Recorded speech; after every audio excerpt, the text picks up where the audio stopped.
Welcome back, everyone. Today we are having the pleasure of interviewing Dr. Jason Miller. He's an English professor and a distinguished alumni professor, along with many, many other awards. And I am very fascinated with his research and also his research process.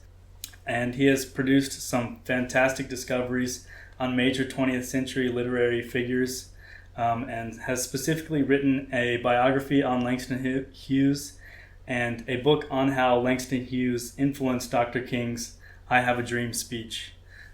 So, welcome. The first question, we'll just start with some background.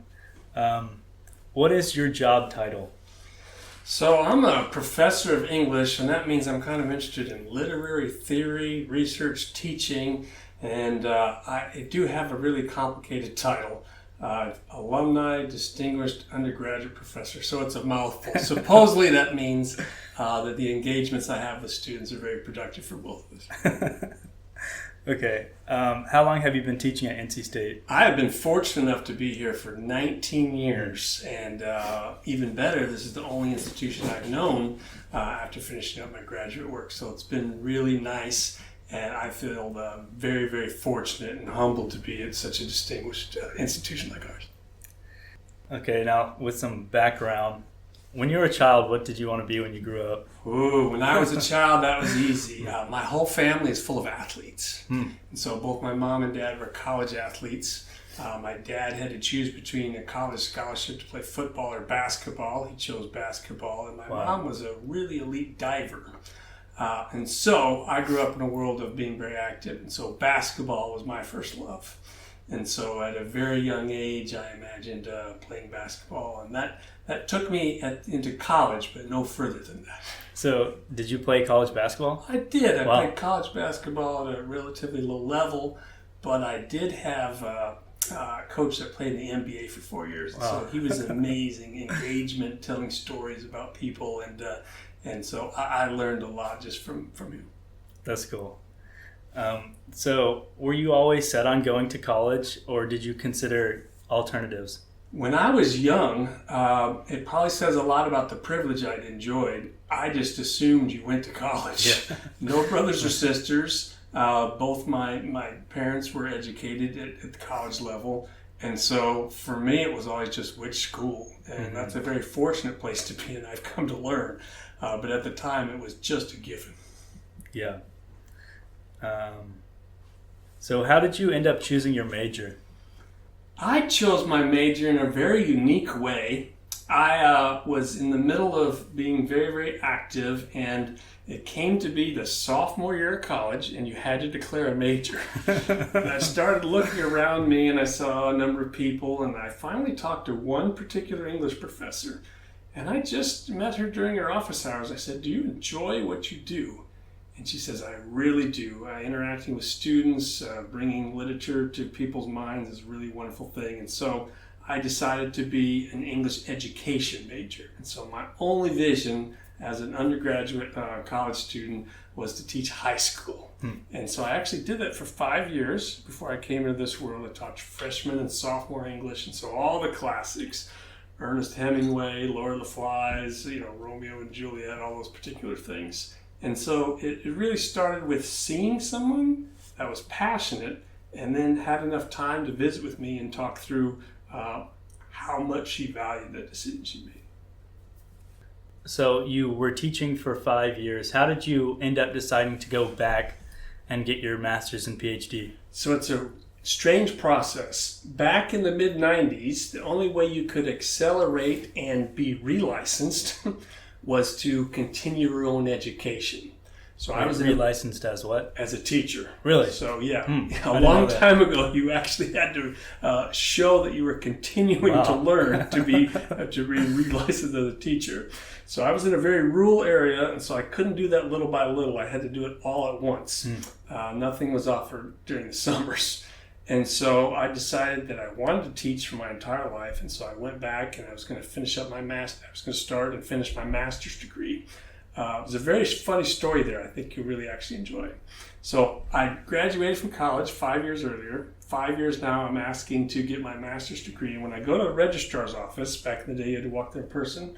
I said, I need all my transcripts sent so I can apply. And she said, well, according to our records, you have never even graduated from college yet. I said, you've got to be kidding. She said, well, your final semester was not even sent over. And so I often tell students how strange that is to realize that I guess the person I actually was when I interviewed for jobs was whatever I gleaned from my courses, not an actual piece of paper. And so that's something to kind of keep in mind as you go forward. Once I started working on that master's degree, and they got the transcripts sent over, in English, you have the unusual privilege where you actually get to teach college courses. And maybe you and some of your peers have experienced this. We have some very young... While you're in college? Yeah, absolutely. So you're working on your degree and you get to teach classes. And I'm about 2 weeks into my first class. I'm like, I enjoy teaching college even more than high school. How can I do that? And so then that's where things turned. I think that's really fantastic how such an accomplished researcher sort of stumbled upon PhD and research just by the virtue that you had to renew your license. So you really didn't have any intent, but it's crazy how things work out like that. You are very perceptive. That's exactly the story. I had no intention of doing research, writing, being at a big university. In fact, even when I got further along in the PhD, my only goal was to be at a small liberal arts school where I could actually just teach all the time, because that was my driving focus. I really liked being in the classroom. And so I just became, as you said so well, kind of an accidental scholar. And it's really remarkable when you kind of think about your own life. Many people will set their trajectory and follow through, but other things just kind of happen to us as much as we choose it. So once you were into your PhD, how did you really decide to focus on the area of focus that you wanted to? So one really unique thing happened to me. I've been teaching before, and so I taught this poet named Langston Hughes in the classroom, and I play electric guitar, so I used to bring the guitar in and show the blues structure and what's behind it. So I thought I knew Langston Hughes. When I was in graduate school, a very new book had just come out, and it had collected a lot of the poems that we hadn't seen before. And when I started reading these poems, I was like, I've been teaching this guy for a long time and don't know any of these things. And so I immediately realized that if I didn't know them, there was a ton of other people that didn't as well. So curiosity kind of matched timing, and then was kind of encouraged and underlined by response. When I started talking to people about the kind of things I was uncovering and finding they were very interested. And so that kind of became the circle of my own misunderstandings being renewed, and then finding out a lot of other people were in the same boat. Yeah, I think that's one of the things that I find so remarkable about your research. The more I learn about it, it's like your research is, about huge figures like Langston Hughes and Martin Luther King, and then you somehow discover, like, in an attic or something that hasn't been gone into for like over 30 years, and then you find a speech that is a prerequisite to one of the most famous speeches in American history, and no one has discovered it until you rediscovered it. I think that's what makes your research so compelling to me. So after that book came out, is that when you decided to start doing serious research into Langston Hughes? So it's very interesting. I had started doing kind of the really intense research at the end of graduate school to write the dissertation, and then kind of landing in the world, I'd looked at his poems and had written a book about him. But one day, I went over to D.H. Hill Library and I said, some people have always wondered, Langston Hughes wrote all these poems about dreams. Is it possible that Martin Luther King's famous dream has anything to do with them? And so there's like 5 shelves over at D.H. Hill of all these books by Martin Luther King. I just said, I'm going to take one day and just kind of look into this.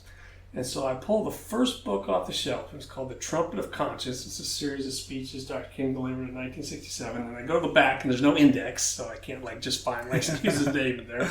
Start flipping backwards, and I come to page 76. And on the left, Dr. King is saying, I am personally the victim of deferred dreams. Now, Deferred Dreams is Langston Hughes' most iconic poem.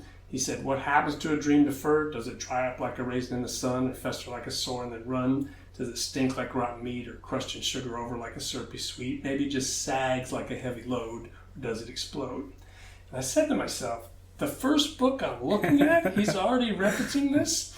By the end of the day, I'd seen 3 poems that Dr. King had used of Langston Hughes, and by the time I finished the research, there was a total of 7. Why does this happen? It happens because of the way that our disciplines are set up. Engineers talk to engineers.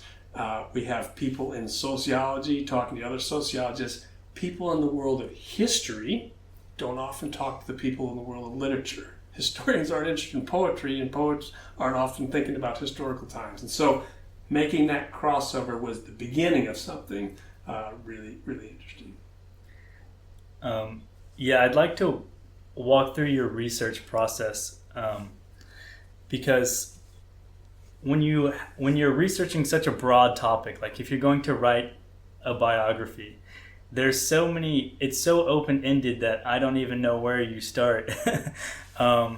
Whereas, maybe you can ask a specific question like, I don't know, did Martin Luther King ever give a speech at Reynolds Coliseum? You could ask that question and the answer is probably much easier to find. But if you're trying to define a whole period of someone's life, like how do you personally start? Is it with like interviews, libraries? Well, it's remarkable because you're right on something here in terms of this idea of asking the right questions. And you do start with these questions about thinking about these relationships and what's happening. Often I start with actual books and then kind of move on to the information. But one thing that's really interesting is I actually chart all these things on these unbelievable timelines. And so this is like a butcher paper that has all these relationships between different people. This is on the current project I'm doing with Langston Hughes and Nina Simone. And so what you're trying to do is exactly so crazy. What you said. And this is like 50 feet long and a foot and a half tall. It's just massive. But it's color-coded. Yeah. So like, what is one person doing? What's the other person doing? And what's going on historically? And old school techniques like this, writing it out by hand using colors, usually gets you to those exact questions you're thinking of and wondering about. And so what I get to do is I go to traditional archives. And so all Langston Hughes papers are at Yale University. I spent a number of hours there going through them. Dr. King's things are available at Boston University and Atlanta and a few things out at Stanford. And so you go to those places, but then the questions just keep coming. And so it becomes cyclic. Now I'm going to jump ahead. So what became startling is that I realized that archives are limited in what they contain because of the people that set them up years ago. So when I started talking to the general public, I started realizing that some of the most important information was in people's houses, attics, basements, or hearts and minds. Mm-hmm. And so that is when my research personally changed, when I realized that history doesn't just live in people's books and in archives and libraries. It lives in people's hearts and in their minds. And that's something that said, I need to be going in different directions and going to different places.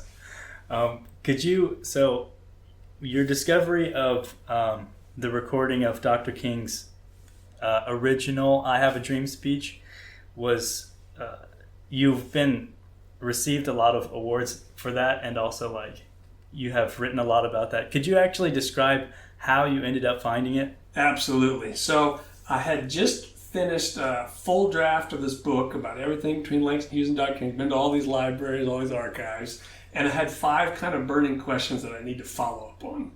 And one of them was that somebody had told me, even after 7 years of research, that Dr. King had spoken Rocky Mountain. I said, I've been through all these libraries, I've been putting together the time, there's no reference to this thing. What in the world happened? So I went down and I said, I got to figure this out because I'm traveling all around the country and this is less than an hour away from me. So I went down to the State Archives, which is downtown on Jones Street, and they have a number of files there when they kind of mark historical moments. And so to get a historical marker up, you actually have to have some research into it, that this person is important or happened.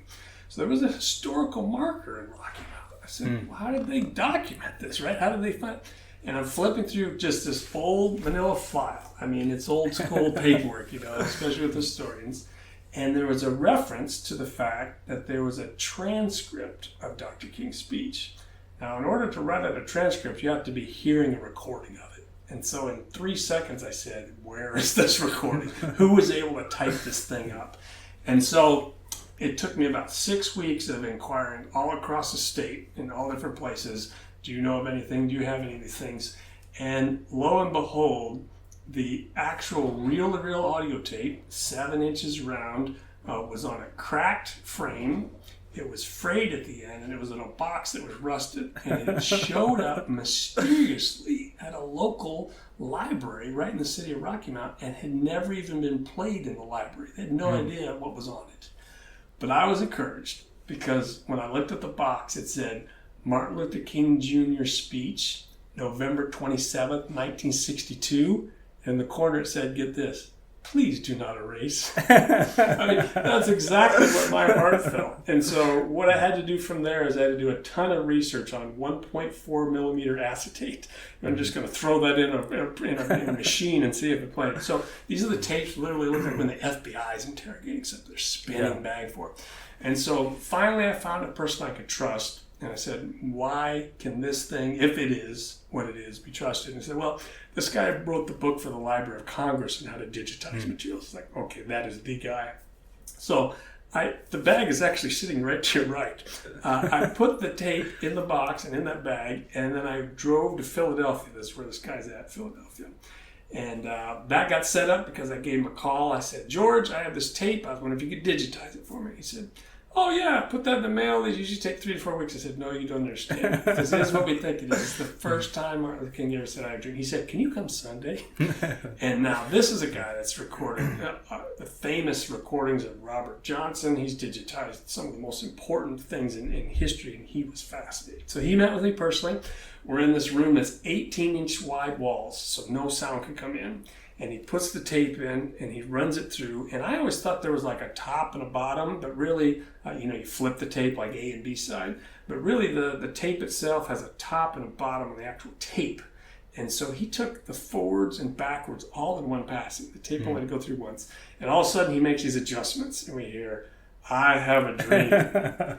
And it was really stunning. And the final part that's really fascinating to folks is, because we live in this digital world where everything just kind of transfers, is he didn't just take the tape and make a digital version of it. It was kind of CSI-like.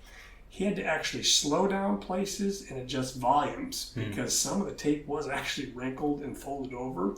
And so if he didn't do those, what we call restoring the tape, then the transcript would still be full of question marks and guesswords. But he got every word out and we could hear it in that particular way. And so that was a really startling moment of then bringing that first to the world and then for the next 6 years bringing it back to the community. So the community of Rocky Mount, North Carolina could realize what an important role they played in the civil rights movement of the 1960s. And so a lot of collaboration then ensued in terms of restaging the speech, then doing a performance and kind of educating the general public. And that was really rewarding. Yeah, that's something that I was thinking about. How, when you stumble upon such an incredible discovery, how does that moment stack up to like other moments in your life? Yeah, it's really hard to compare because often when something happens, you know what it is. But that moment was just a possibility that it could be still. And there's one way to measure it. When I drove with the tape immediately, I couldn't even focus on how to get back to Raleigh. I was so disoriented, I missed a couple exits and I had to just stop. So my heart must have been racing. And so the potential likelihood kind of overlapped in those particular ways. It's really stunning. And so it's a series of moments. It's a moments of the possibility. It's the thrill of sharing it. And then it's, of course, when it's audio, just the fascination of hearing it and studying it and then really understanding. The big thing that we haven't talked about was why it was so important was I had Martin Luther King using a Langston Hughes poem called I Dream a World in 1956. I had him using that poem again in the March of Washington where he says, I have a dream, but I couldn't see how they were linked. So I had the bookends, and that actual tape had to find me because it's the place where he revised the 1956 speech into I Have a Dream. So when Langston Hughes says, I dream a world where man no other man will scorn, where love will bless the earth and peace is past adorn. I dream a world where all will know sweet freedom's way, where greed no longer saps the soul nor avarice bites a day. A world I dream, I have a dream. A world I dream where black or white, whatever race you be, will share the bounties of the earth and every man is free. That was the poem Dr. King was rewriting in his own language in Rocky Mount, and then he took it out of that speech and used it separately. And so it was just a crescendo. I've never done much surfing, but I imagine it's like getting the best wave every single time out. Yeah, I think, yeah, that's another thing. It's like I've grown up through the public school system, reading and listening to Dr. King's speech, and I've always been awed by how good he is at giving speeches and how eloquent he is. And it's so interesting to know that he was heavily inspired by Langston Hughes, and that connection of such an important figure is not discussed practically at all, which makes him so much more of a dynamic character. That's a beautiful way to express that thought. That's really intuitive.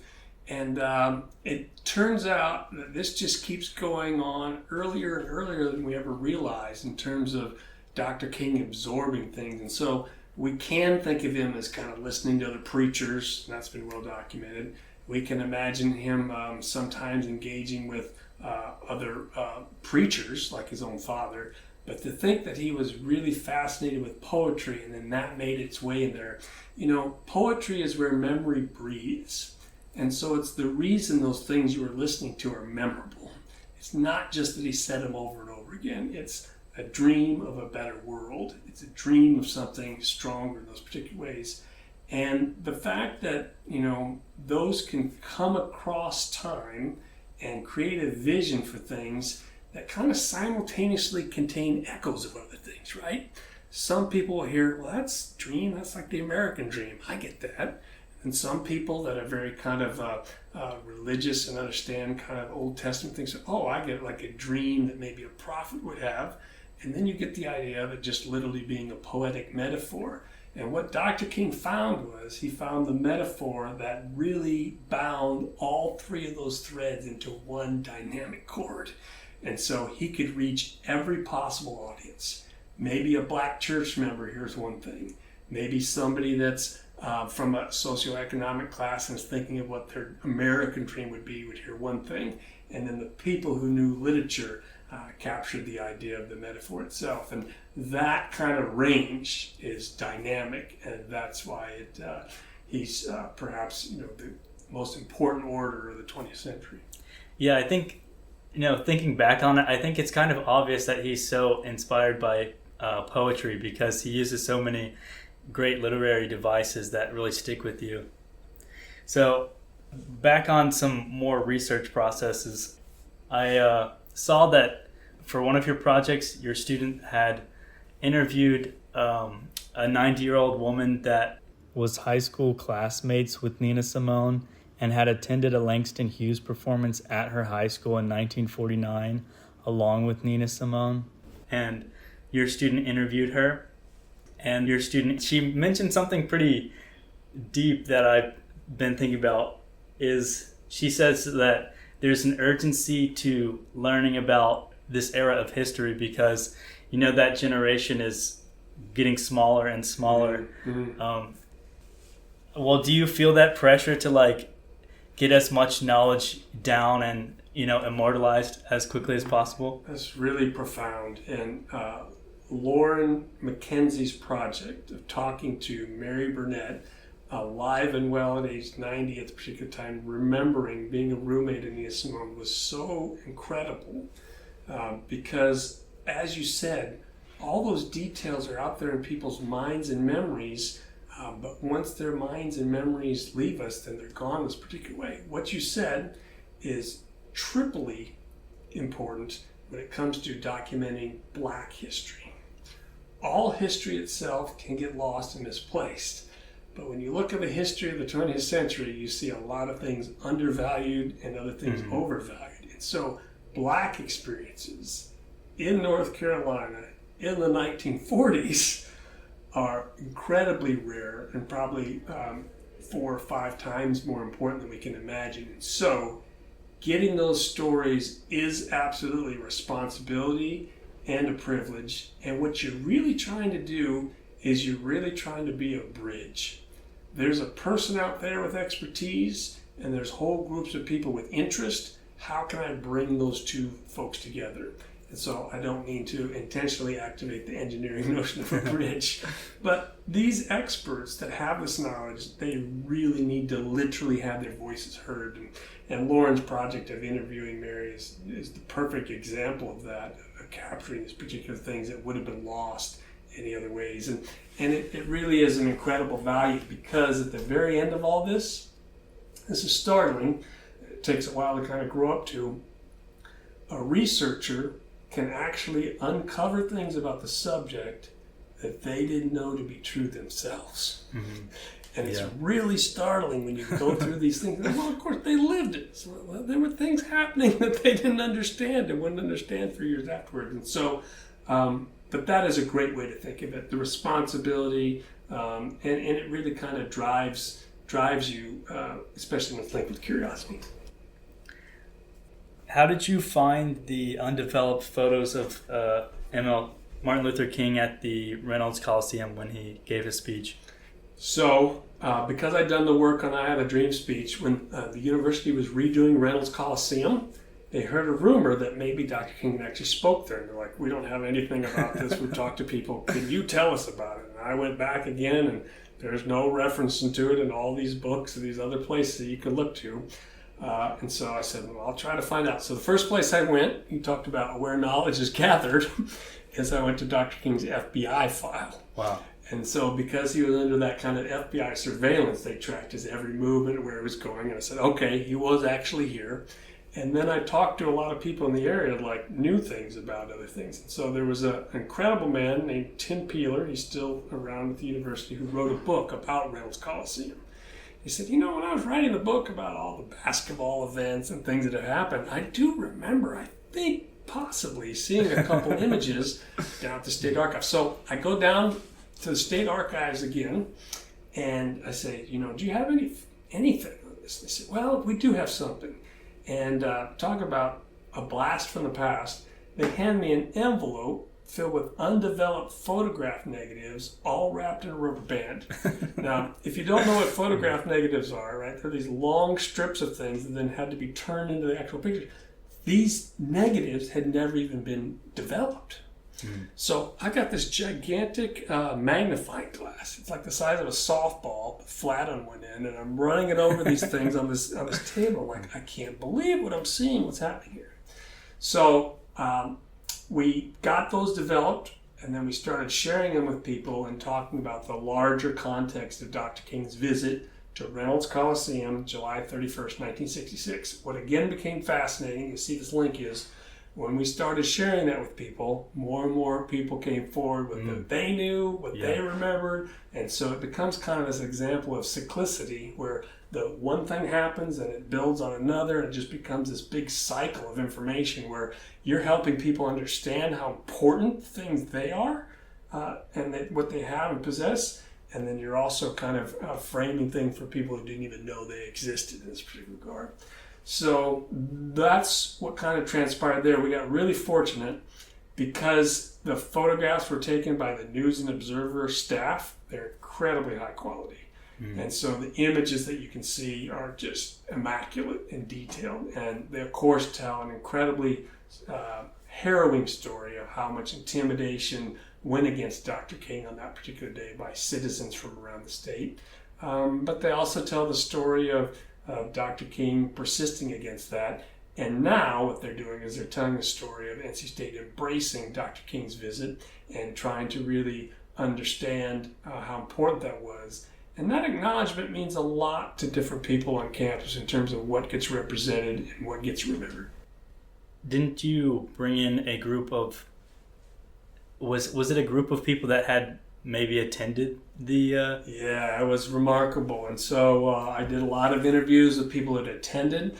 I did a lot of interviews with people who had been there that day. And then slowly and surely, I did one particular talk for our libraries, and it's been viewed now over 10,000 times online because so many people were like, I think my dad was there, my mom was there in this particular way. And so the really interesting next breakthrough, kind of back to this image of the cycle. So we got wheels and bridges for engineering folks. It was when I started showing those photographs, one person named Marshall Wyatt said, I believe my dad took Super 8 film footage that day. And they said, would you be interested? And of course I got that message right here and I said, yes, I would. And so what his father had done is he had this big camera that had these reels of film on it, moving film, but no sound. And the moving film would take about 50 feet of film just to do 2.5 minutes. That's how difficult things were back then. But his dad went out and took pictures of a KKK march that happened right down Hillsborough Street to defy Dr. King's visit. Then he took photos of a counter protest that was taking place. And then, lo and behold, even though I've been searching for 5 years for any real visible evidence of Dr. King speaking in Reynolds Coliseum, he went inside, and Marshall Wyatt's father, Edgar Wyatt, went inside and he aimed his Super 8 film right at the television. Because lo and behold, Dr. King's speech was televised across public television all across the state. Wow. And so we got this 19 seconds of uninterrupted view of Dr. King from 3 different camera angles. And then we're really able to kind of recreate for folks what that day was like. Yeah, I think that is something that has to be really meaningful about your work is like, you know, the Black community that was attending and like a part of that movement, you're able to like really put it in the history books, sort of in a celebration for them. I think that's really meaningful. How did you become interested in Nina Simone? So, really fascinating story. I had just finished a biography on poet Langston Hughes, and it was the first new biography on him in about 35 years. Covered his whole life, detailed it all, another one of these huge timelines. And I was fortunate enough to launch the book in Washington, D.C. There's a place there called Busboys and Poets, where they really kind of embraced Langston Hughes' time there, where he was a busboy in Washington, D.C., so they named the entire place after him. It's a bookstore, and there's like 7 of them in the D.C. area. So I launched the book there, and I was like, I told a local story about Langston Hughes being in Washington, D.C. People seemed to like it. So when I came back to Raleigh, I was at Quailridge Books. I said, oh, tell a little local story here. See, people like to make that connection. Here's somebody really famous. What did he do in our state? So I'm standing in front of this group of people, and I said, you know, Langston Hughes had an incredible reach, and it even ties to North Carolina. I see a lot of people leaning forward, like, okay, North Carolina tells the story. I said, well, in fact, a really important musician approached Langston Hughes and said, you know, would you mind this thing you wrote appearing as kind of an important liner notes on my next album? So the back would kind of have your endorsement in it. And I told the group, I said, Langston Hughes said, why, yes, Nina, I'd be delighted to. And the whole crowd was like, oh. They just gasped, like, no, not Nina Simone, not even, she's ours, she's amazing. And there was literally a collective breath that just stunned me. And so at that moment I said, Nina Simone is very important to the people of North Carolina. She means a great deal. And I said, I have to figure out what the bigger relationship was. So I come back to this office and I say, okay, what if I just finished a biography on Langston Hughes. I didn't even put Nina Simone's name in there. What have all these other people said?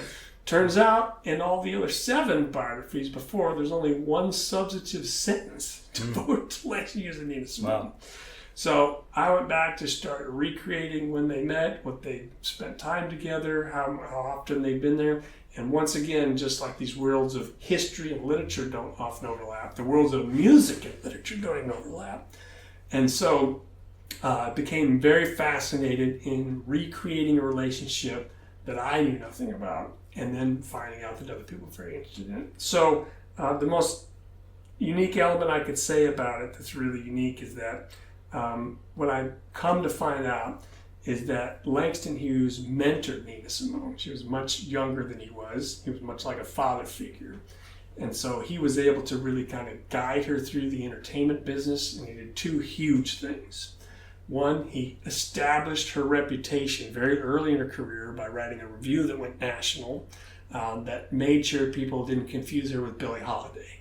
Nina Simone had sung the same song that Billie Holiday did, I Love You Porgy. And so people assume black person, here's the next Billie Holiday, like people often do with Bob Dylan. Here's the next Bob Dylan. And then the second thing he did, which is really starting, is she earned this title, the High Priestess of Soul. And Hughes was so interested in the way that artists would market themselves or kind of build a persona. He actually drove her to that title. And so the moniker she's known by, the High Priestess of Soul, in the very beginning of her career, owe a great deal to her personal relationship with Langston Hughes, and so much more. Yeah, that's another thing that's really cool. Is like how there can be so much that has been told about Langston Hughes, and then he becomes more dynamic when you like look more into his relationship with music and musicians. And I think that it's kind of cool because it's like how you're an English professor, but you're so invested in history. It's like that there's so much to learn in that overlap. Yeah. It's a beautiful way to say it. Let's see. I think that's going to close out the research questions. A more background question. What do you like to do in your free time? So I enjoy hiking, and my son lives down in Buenos Aires, Argentina. Oh, wow. That's cool. So a lot of times I get to go down to South America and do some hiking in some really high mountains, like 15,000 to 17,000 feet. So that's an incredible joy of mine, and we get to do that a lot. So being outdoors, hiking is a real pleasure. What's like the biggest unknown that you still want to know the answer to? It's very interesting because almost anything that really bothers me, I've already been pursuing. Yeah. But in terms of this current relationship with Langston Hughes and Nina Simone, there are gaps that I wish I could fill. One of them is this notion that Langston Hughes actually attended a very, very important gathering of people in 1964 when Nina Simone presented and performed at the famous Carnegie Hall. It would be fascinating to know exactly what their discussions were like after that moment. Mm-hmm. And I say that because Langston Hughes got a personal invite to be at the Carnegie Hall performance. Nina Simone performs the first of 4 songs that Langston Hughes actually suggested. So could you imagine, a conversation we have, why don't you sing this song? Maybe it'll be interesting. And then all of a sudden you see this world famous person up on stage taking your advice. Yeah. I think it would be quite fascinating to kind of imagine what that would be like as Langston Hughes is talking to Nina Simone. It's a great question. When you're not working, how often are you thinking about your research? You're really onto something there because you can't measure these hours with all the people you're talking to in terms of time at the screen or in the office. You are always working on these things. I have a series of notebooks that I carry around all the time because an idea will come to you and you have to write it down at that particular moment. We have kind of this notion, I think, in our imagination of people getting the moment when they're sleeping or in the shower. It is all the time for most researchers. And you'll find yourself coming back to things just repeatedly over and over again. And so thinking, questioning, revisiting, being curious, they're things that really know no bounds. I like to say it this way, my office is the world. And so wherever I am, I can be uncovering or finding out something that's related to what I want to know more about. So 2 more questions. As basically the world becomes digitized and everyone has a phone and everyone's recording everything, do you have any thoughts or have you thought about how that is going to change how history gets recorded? Yeah, I really think it will. There's scholars that are far more invested in this than I am, but there's a sense of embodiment that comes through when you can actually hear the voice or with video see the person move. There's so much communicated there that isn't just on the word that we type in this particular way. And absolutely between email messages, text messages, voice messages, all these particular things are going to be animated in new ways, and including, I think, important ways that we also have to ensure that we don't lose that metadata. There's something really strange about paper. Paper has a permanence to it, even as fragile as it is. But sometimes when things are only on one phone or one person has access to them in a cloud and password, just as much as they're captured, they can be lost. So a lot of people are also wrestling with this. How do we ensure we capture and preserve what we've certainly recorded? But I think it's an exciting world, and it's made research much more dynamic, and I think it'll continue to really, really invest things. Because, what I see over and over again in the people that I research is, as time goes by, their stories change, and you want the story they have right at the moment or immediately afterwards. Yeah. And I think that's kind of communicated in a lot of things that people will record and document. Not the story they end up telling that's kind of entertaining and broader in that particular way. But we are in a moment where all those things are becoming more and more available. And I think it's really important, because it's not only documenting it, but I think what you're getting at with your question is it's also making it transferable. So many people that aren't in that space can get to it from around the world. And so it's documented, changing, but it's also accessible. And that accessibility is really remarkable, as long as we can wade through it and get to what we really want. And just to close out, so if you had to give some advice to a student that's considering either getting a PhD or becoming a professor, what sort of advice do you have for them? People who want to pursue a PhD these days are in really challenging circumstances depending on what their field is. In the humanities, it's very challenging right now to get into programs and kind of land in these kind of positions if you want to be a professor. However, in a lot of positions that are outside, that are kind of growing or that have funding from grant relationships, the PhD student that's going to succeed will be surprised by what skills they actually need. From the outside looking in, you often think, am I intelligent enough? Am I really just book smart enough?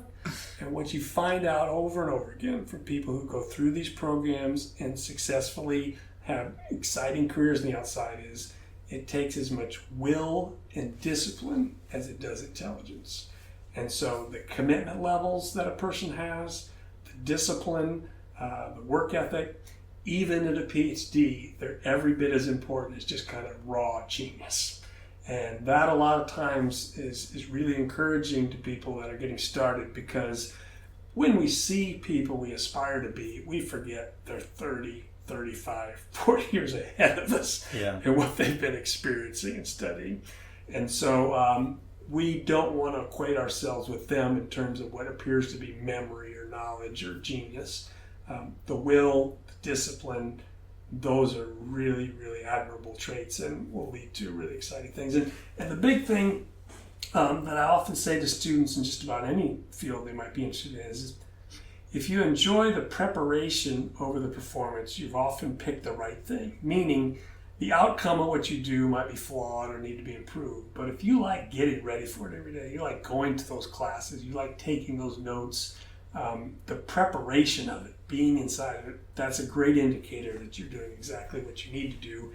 And ultimately allowing other people to be your biographers and tell the story of what you've invested in them. Because even when we go in these moments and earn these degrees, it's still the people around us that get to define who we are, and they define that based on how we've engaged with them, and our life is their story to tell. That was a great way to close out. Thank you. Thank you so much for this time. It's been a real pleasure.